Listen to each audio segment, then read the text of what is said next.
ये खबर पारुल यूनिवर्सिटी द्वारा प्रस्तुत की गई है।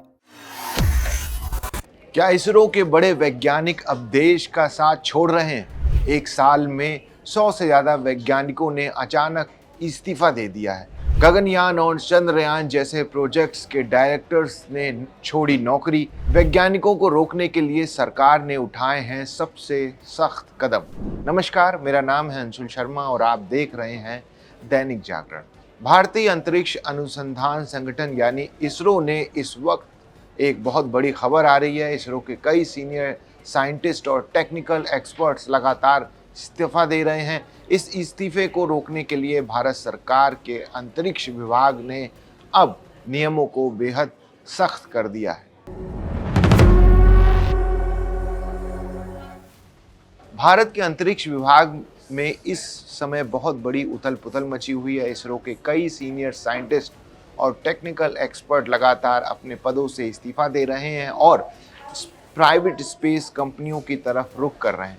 पिछले एक साल के दौरान करीब 100 से 120 वैज्ञानिकों ने अपने पदों से इस्तीफा दे दिया है। सबसे ज़्यादा चिंता इस बात की है कि हाल ही में इस्तीफा देने वाले इन लोगों में गगनयान और चंद्रयान 3 जैसी देश की बेहद महत्वपूर्ण और बड़ी परियोजनाओं के कई प्रोजेक्ट्स डायरेक्टर और मैनेजर्स भी शामिल हैं। सरकार का ऐसा मानना है कि वैज्ञानिकों के इस तरह अचानक काम छोड़ने से राष्ट्रीय स्तर के बड़े प्रोजेक्ट्स पर बहुत बुरा असर पड़ रहा है। इस वजह से अब सरकार ने इन वैज्ञानिकों के इस्तीफे और स्वैच्छिक सेवानिवृत्ति यानी वीआरएस के नियमों को बेहद कड़ा और सख्त बना दिया।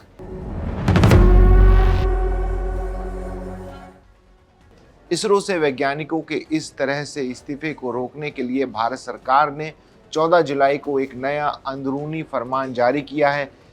इस इंटरनल मेमोरेंडम में साफ तौर पर कहा गया है कि हाई प्रोफाइल प्रोजेक्ट से जुड़े ग्रुप ए के साइंटिस्ट और टेक्निकल स्टाफ के स्वैच्छिक सेवानिवृत्ति या इस्तीफे के अनुरोधों को अब रूटीन के तौर पर आसानी से स्वीकार नहीं किया जाएगा।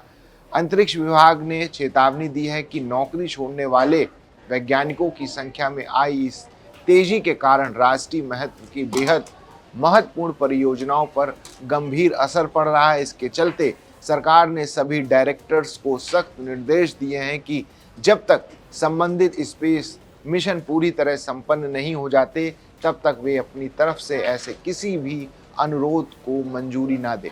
वे इस्तीफे या वीआरएस के हर मामले को अपनी उचित सिफारिशों के साथ अंतिम निर्णय के लिए सीधे मुख्यालय को फॉरवर्ड करें। अब ऐसे किसी भी मामले को केंद्र स्तर पर सीधे मंजूरी नहीं मिलेगी, बल्कि अंतिम मंजूरी के लिए हेडक्वार्टर्स भेजा जाएगा। हालांकि इसरो प्रमुख वी नारायण ने इसे सामान्य प्रशासनिक प्रक्रिया बताते हुए कहा है कि इससे परियोजनाओं को अचानक होने वाले नुकसान से बचाया जा सकेगा।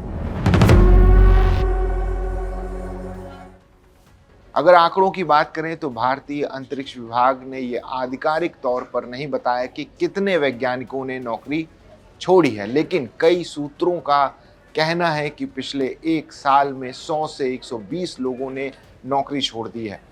इस्तीफा देने वालों में विक्रम साराभाई स्पेस सेंटर के LVM-3 project director Victor Joseph, UR Rao satellite centre के स्पेडेक्स प्रोजेक्ट डायरेक्टर और चंद्रयान 3 के प्रोजेक्ट मैनेजर आदित्य राजापल्ली जैसे बड़े नाम शामिल हैं। नौकरी छोड़ने वालों की संख्या इसरो के 14,600 ज़्यादा कर्मचारियों की कुल संख्या का एक छोटा सा हिस्सा है, लेकिन इसके कुछ सबसे अहम सेंटर्स पर बहुत बड़ा असर पड़ा है। 1,339 कर्मचारियों वाले UR राव सैटेलाइट सेंटर में 80 लोगों ने नौकरी छोड़ दी है, जबकि पिछले फाइनेंशियल ईयर के अंत तक इसरो के सबसे बड़े सेंटर यानी 4,577 कर्मचारियों वाले विक्रम साराभाई स्पेस सेंटर से कम 20 वैज्ञानिकों ने इस्तीफा दे दिया है। वैज्ञानिकों के इसरो छोड़ने का सबसे बड़ा कारण यह है कि भारत का प्राइवेट स्पेस सेक्टर इस समय बहुत तेजी से आगे बढ़ रहा है। ऐसे में अनुभवी वैज्ञानिकों की डिमांड बाजार में बहुत तेजी से बढ़ गई और प्राइवेट कंपनियां इन्हें मुंह मांगा पैसा दे रही। यही वजह है कि इसरो के टैलेंटेड साइंटिस्ट प्राइवेट सेक्टर की तरफ भाग रहे हैं। तो इसरो के वैज्ञानिकों को रोकने के लिए सरकार का ये नया कदम कितना असरदार साबित होगा, ये तो आने वाला वक्त ही बताएगा। इस खबर पर आपकी क्या राय है, हमें कमेंट सेक्शन में ज़रूर बताइएगा। बाकी देश दुनिया की तमाम बड़ी खबरों के लिए देखते रहिए दैनिक जागरण।